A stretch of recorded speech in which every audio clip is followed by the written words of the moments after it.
Hello and welcome to adfartech Venture Podcast. And I am the host of the show, Shonal, and we have the privilege of hosting a Nick Beaugeard, a seasoned entrepreneur and co-founder and CEO of a realist with a rich background in the technology and passion for empowering early-stage ventures. Nick is here to share his insights into the world of startup, technical leadership, and the transformative potential of AI. Nick's dedications to helping a startup navigate the complex landscape of technology has made him a trusted partner for countless entrepreneurs striving to bring their innovative ideas to life. And we are thrilled to have him today with us to delve into the topic and explore how startups can thrive in ever-evolving tech ecosystem. So, welcome, Nick, and very delighted to have you today with our Adfart Adventure podcast. And we are so grateful to have you today. And thank you so much for joining this podcast. Oh, it's my pleasure, Sonal, and thank you so much for having me. It's an honor to be here, and I hope what I say is interesting to your listeners. Thank you so much. Thank you so much, Nick, for sharing your time and, giving some insights for today's episodes and willingly saying yes to all my responses. So that's very grateful to you. So, Nick, before we start our podcast question and answer sessions, I would like to give, ask you, sorry, not to give, but to ask you something about you in details and something about your journey, your experience, and how you have reached to this status. So, can you please share something about you in details? Sure, absolutely. So, look, I was very passionate about technology when I was a child back in the 70s, and back then we were really at the early stages of personal computing. It's a fascinating time to be alive, and I learned to program at a very young age, and I've always been a fan of writing software and building systems. My first few years in professional IT involved actually managing large scale systems in the finance industry in London. And I really learned there the difference between coming up with a system, designing something, and taking it into production. After that, to cut a very long story short, I worked for Microsoft for a period in Redmond in the USA, and really got to learn there the difference between coming up with a piece of software and the journey that is having something in production. There's a big difference between deciding to come up with an idea and actually managing it, supporting it, and upgrading it, and keeping it alive in a production sense. And that's really important now, where I think people's tolerance for bugs or issues in software is incredibly low. If somebody sees some software that doesn't work, they never ever go back to it. And I think that's important. So I've run a few startups, some of which I've exited successfully and done some trade sales. And really one of the things I'm doing now is helping people in their journey in a software startup to understand what it means, what things they have to consider, and the things they actually have to do to make sure that their software happens, and also to dispel some myths. Lots of people see software as something you write, then it's done. And that's just not the case at all. So I'm in a nice position now to be able to advise early and mid-stage startups and their founders on what to think about when you're embarking on building a software startup and what that journey is going to look like. That's wonderful. Thank you so much for this wonderful introduction. And this whole introduction shows that, you have traveled a lot, you have explored a lot, and especially you have explored all the problems. So, your knowledge and experience is not just about the tech, but all around the tech and with the startup ecosystem. So that's so much wonderful and great to know about you, Nick. Thank you so much for these introductions. So, Nick, before we start, I would also like to give something, introduce about myself as well as my organization, that is adfartech Venture. So, will you permit me to give 1 or 2 minutes to introduce our organization, please? Absolutely. So much, Nick. So, as if I like to say in a quick word, adfartech Venture is a IT and tech platform with the focus on IT solutions, IT resources, recruitments, and the Take Audio podcast. And we have a vendor alliances with the 50 plus tech partners, include SAP, Oracle, Microsoft, Pega, OutSystem, APN, Seslo, Cloudera, Informatica, and many more too. And we provide almost all the types of key solutions for the software like ERP, application development, data, and AIML, blockchain, cloud, managed services, then UX, UI testing, and the cybersecurity. And the major skills which we have is we have 20,000 plus resources all across the skills. So we can deliver both on-site as well as offshore within the 24 hours.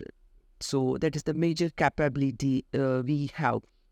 And with this podcast, we love to hear views of visionary tech leaders, and we learn to more about what are the tech trends, latest tech innovations, and other invaluable insights and trends and experiences from the tech leaders, so we can better solve them with their requirements as well as with the futuristic expectations. So this is all about the adfartech venture podcast and main motto behind this podcast. So thank you so much for giving us this privilege to have a word with you through this podcast, and we are so grateful to have you today. Thank you so much, Nick, for giving us this opportunity. That's my pleasure. Yeah, thank you so much, Nick. So, Nick, if you are comfortable, shall we start the question and answer session? Let's do it. Nick, in your experience, my first questions runs around this early stage technology ventures. So, according to you, what common pitfalls do you see founders encountering when it comes to technical leaderships, and how does Release address these kinds of challenges? Yeah, that's a superb question. So I probably get a phone call from a new founder every week, and at least here in Australia, a lot of founders tend to be people who've worked in corporate, who've been around and seen software and the impact it can give, who have an idea and think they can go out and form a startup and build some software and make it happen. And I spend a lot of time with people dispelling all sorts of myths around what a software startup looks like, what things you have to do to make it work. And I'll go through some of them because some of them are a bit interesting. I think the first one is the concept that your idea means anything at all. Lots of people think because they've had a good idea, that's something they can use, to springboard and build their startup. And actually, that's not really the case. The key thing that makes businesses as successful is not the ideas, it's the execution. It's doing the thing you do incredibly well, making it always work, making it perform, making it make money, and making it make profit. Without those, all of the best ideas in the world don't work. I think the other thing to consider as well is software's not a destination, and you'd know that from your organization, Sonal. Well, where in enterprise you can build a piece of software and you can release it, and then you don't really think about it as much. In the real world, when we release software to customers, you've got to keep updating it. You've got to keep adding new features. You've got to listen to your customers and do new versions. Microsoft Word doesn't sit there at Word 2010 and never move forward. Everything moves forward on an increasingly rapid basis. So your business model has to take into account the fact that this is not a destination. This is a journey. And probably the last thing around that is the concept of luck. The really successful startups you'll see out there, and I talk to a lot of CEOs and leaders of tech businesses, a lot of it is to do with having the right idea and the right execution in the right place at the right time. And a lot of that is just pure luck. You can make some of your own luck by doing those things well, but product market fit is something which in a number of occasions just happens because people were lucky. So that's kind of my initial advice to someone considering forming an early stage startup. That's great. Thank you for sharing your insights into this common pitfall faced by most of the founders, and especially your perspective on how you address these challenges is truly enlightening as well as admiring for your dedications to empower the journey of the startups. So, thank you so much for this wonderful inspiration answer. And my next question is, as the CEO of Release, you emphasize delivering the value to customer through the latest tools and technologies, right? So, could you share some insights into current tech stack you employ to empower startups, or how do you ensure it stays at the forefront of innovation? Cool, excellent. That's again a really good question. And in startup as opposed to enterprise software development, you really have the opportunity to use some of the latest and greatest tools. When you're developing inside corporate, you normally have restrictions over what versions and things you can use and things that have been really tried and tested. Whereas in startup, you can actually play with the bleeding edge of technology, and that's an awesome opportunity. So for us, in a lot of the things we do, we focus very heavily on the Microsoft stack.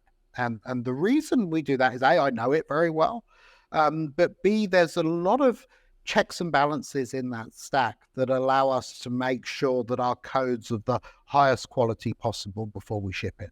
There's lots of things around testing and CI/CD, which is the ability to automatically release your software, and lots of things around the software that allows us to create a quality, well-rounded and released product. I think one of the things in that is it doesn't matter what you do or what software you develop or how many features you put in. If you don't release it to market, it's not worth anything. So you need to get there really quickly. We're doing a lot now, and probably for the last year, using large language models, things like ChatGPT and others, all over our software development processes. So we were very early with my teams to get the developers on board using GitHub Copilot and ChatGPT and AI as an assistant in their software development process.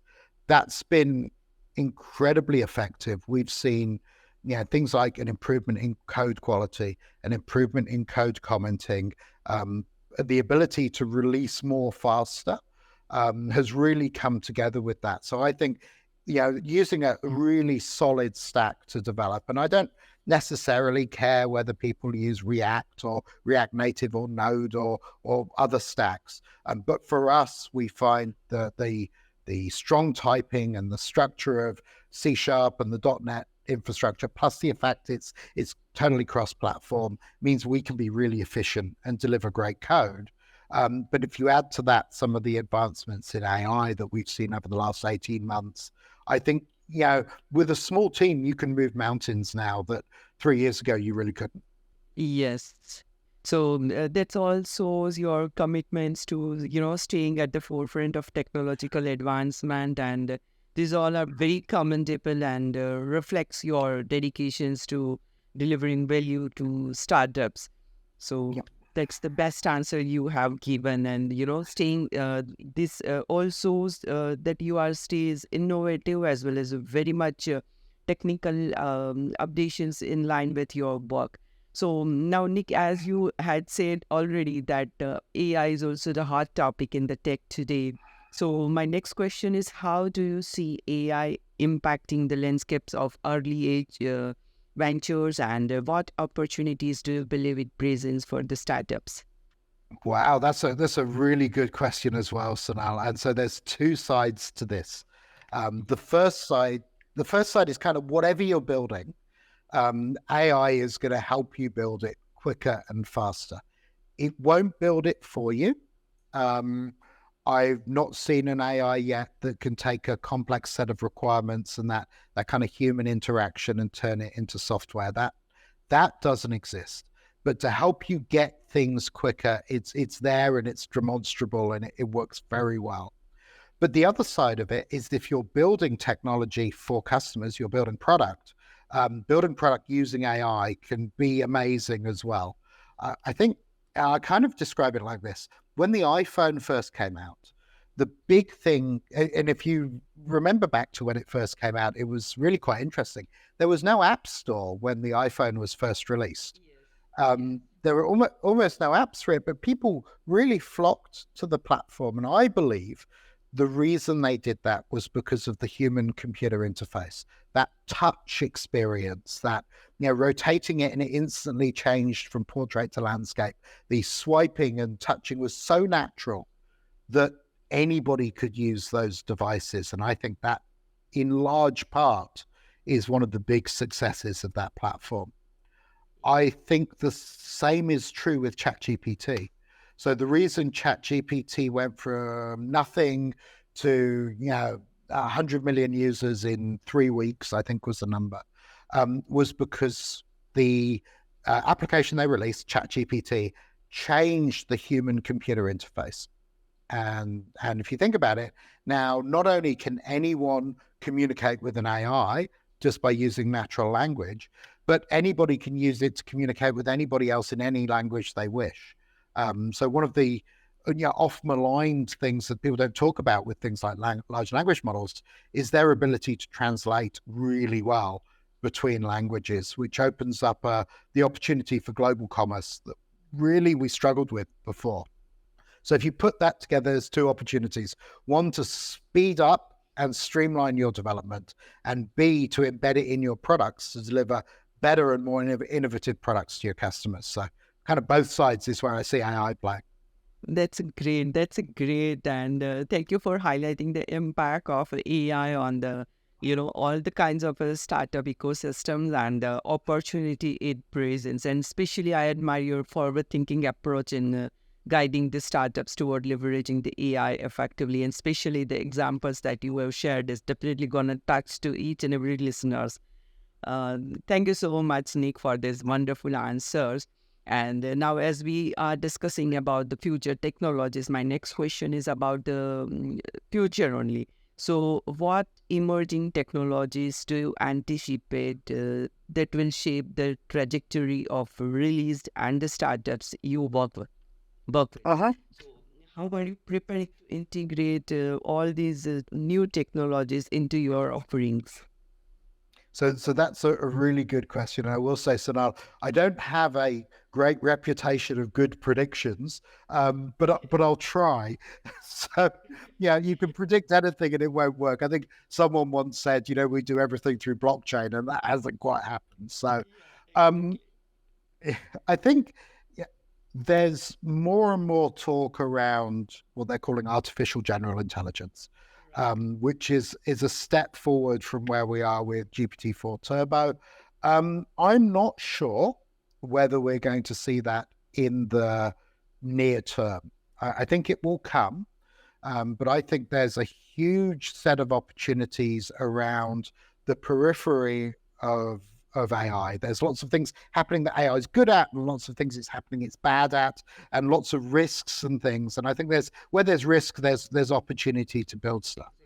From an integrating into what you do, I think technology leaders or leaders of any business need to really be up to speed with not what is the current state of the art, but what's coming in the next 6 months. I think if we're building product, we're not building product for today, we're building it for whenever we release it. And we've got to have in our minds what's next coming down the tracks. So we would have seen GPT-2 happen 3-4 years ago. And 3-4 years ago, I was predicting and talking about the rise of chatbots and what became ChatGPT. I think what we're going to see in the next 3 years is the integration of AI features into almost every business process.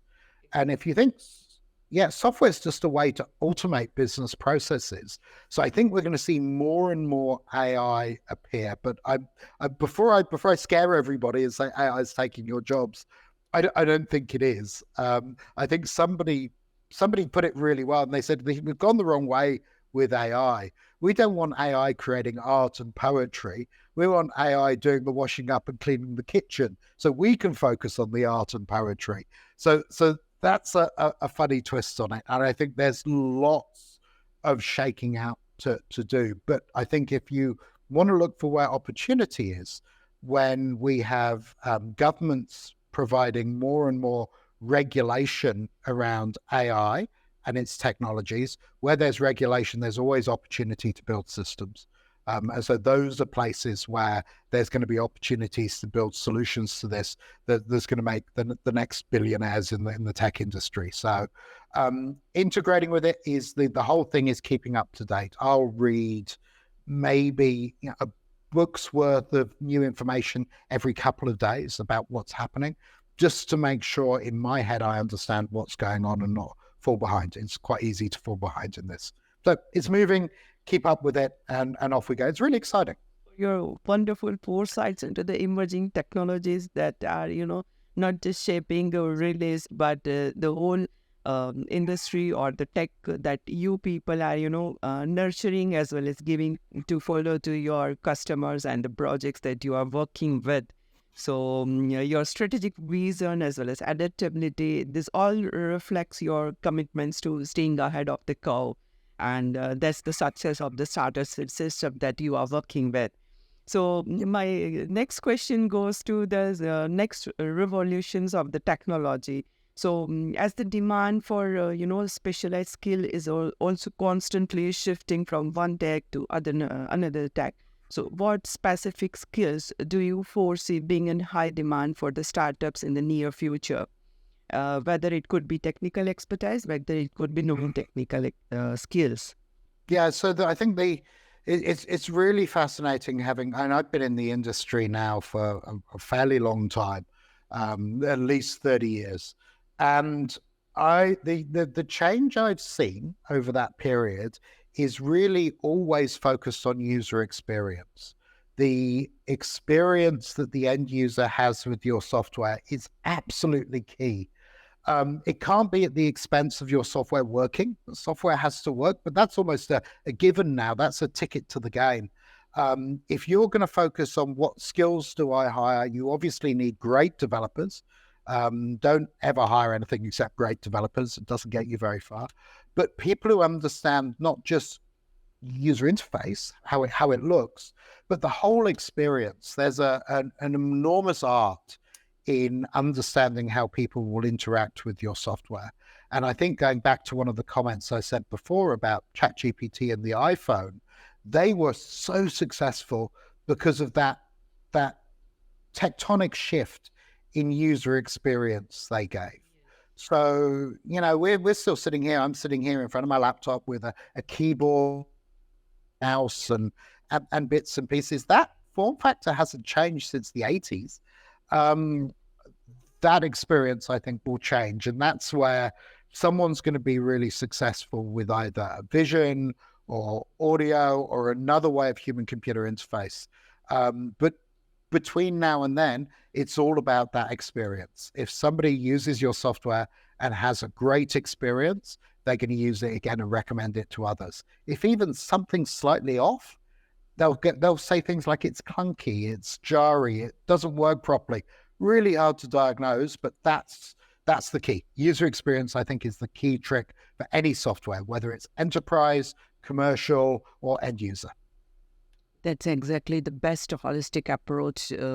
You are leading to the ways, in the evolutions of a technology and looking at the specialized skills that what will be the future demands. So thank you for sharing your insights into the skills and demand for startups and future skill requirements. So Nick, my next question goes to the collaborations as well as integrations, because as a CEO of this especially release, how does you foster collaborations between technical as well as non-technical teams within the startups? And what are the specific strategies do you employ to ensure seamless integrations of the technologies into business as well as? Yes, it's a huge set of questions there, and I'll try and get to the bottom of those. I think the trick is we can learn something from the software industry, and software that you write now is really built on layers of software that's been written since the 1950s. And that standing on the shoulders of giants is something you really have to do if you're going to be successful as an early stage startup. Early stage startups are hard. You don't have any processes, you have very few people, you have limited money. There's all sorts of things which are very different when you get bigger. But for an early stage startup, it's all about what has been done that I can leverage and use that I don't have to go and write myself. And I've seen several failed startups go and build either technologies or processes that actually are already available off the shelf and are really close. You don't need to build another file system. You don't need to directly compete with a Microsoft or SAP or Oracle. Don't do that as a startup. Find a little niche, go really well in there, and then expand and grow. And I think you'll see lots of successful people who've done that. So that doesn't just apply to software. That applies to all aspects of the business, whether you're talking about your accounting processes, to your accounts receivable processes, how you go and do marketing, how do you do social marketing. In startup, don't reinvent that stuff. Go and leverage it from other people who know what they're doing. So, and that doesn't always have to be an outsource, and that doesn't always have to be expensive. That can be done quite cost effectively at first, and then as you grow, you can look at getting skilled people in to do that. And the final thing on that is, I say, as a startup, never outsource your key value proposition. I meet lots of founders who go, we're going to be a technology startup. We're going to build this brand new technology that does something, and we're instantly going to outsource all of that technology to a third party. And well, don't get me wrong, outsourcing development to a third party is a good thing. It's not for your core secret sauce. You need to have that and own that yourself. So we rarely see a technology company with no technical co-founders. We certainly need to find that technical owner to translate between what you want as a business owner and what the customers want and what your developers will build. We see lots of failures there. And a lot of it's not because people are smart, it's a lot of expectations that fail.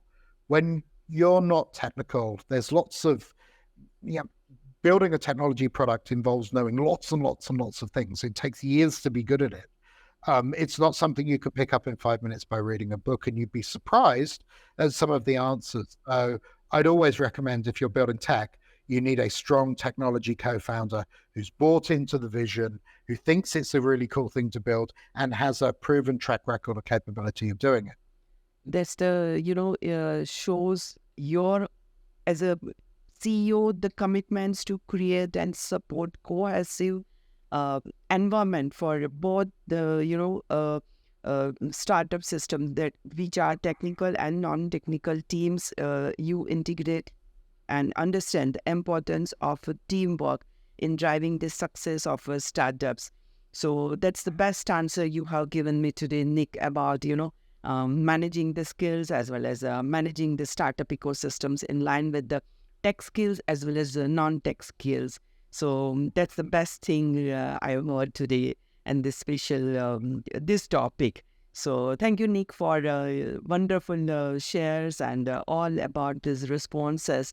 But before we try to wrap up the podcast, my last but not the least question, and that is something which is not in this syllabus of this startup ecosystem, but as a CEO, as the experienced tech people, if I would like to ask you that, what is the one advice or one wisdom that you would like to share to the fellow creators, fellow tech leaders? So what could be that about the tech, without the tech, or whatever you want to share? Yep.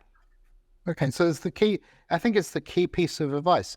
As soon as you can, get your software in the hands of customers and listen to their feedback. The only way you're going to know whether it's the right product, if people like it, etc., is to get it in their hands. Too often I see, and specifically non-technical co-founders, try and create feature after feature after feature after feature, thinking we can't release it until it's perfect. The world doesn't work that way. I'll use some examples, if I may. Xero's an accounting piece of software developed in New Zealand. They're pretty much global now. In Australia, we have a tax which applies every time you buy something called our goods and services tax. And when Zero first shipped in Australia, it couldn't do payroll and couldn't do goods and services tax. Something you think could be, you think you couldn't ship accounting software without that. But because they had a couple of other killer features, they actually got some traction. And once they had traction with that, they were able to use their revenue to go and build the new features that everybody wanted. So it's really proof. And everyone who's actually made things work will tell you, the quicker you get your software in the hands of customers, the quicker you get feedback, the more you make it look like it needs to be to match your market. So if there's ever a choice between shipping and not shipping, I'd say ship your software, get it in the hands of customers and get that feedback. That's my key piece of advice. Best advice you have given to all the people, those who likes to invest in the startup or those who are already in the startups or the development of any kinds of a tech. They are going to use it a large. So Nick, I want to express my heartfelt gratitude for taking the time to join us on this adfartech venture podcast, and your each and every insights into the world of tech startups, the importance of tech leaderships and the potentials of AI. So everything is truly incredible and very enlightening. And the examples definitely gonna use by lots of listeners, and they will gonna definitely inspires them to gain some valuable knowledge from our conversations. So thank you for sharing your wisdoms and experiences with us, and it's been absolute pleasures having you as our guest. And we wish you a lot of success with the release and look forward to seeing and connected with the future also. Thank you once again, Nick. Oh, look, thank you.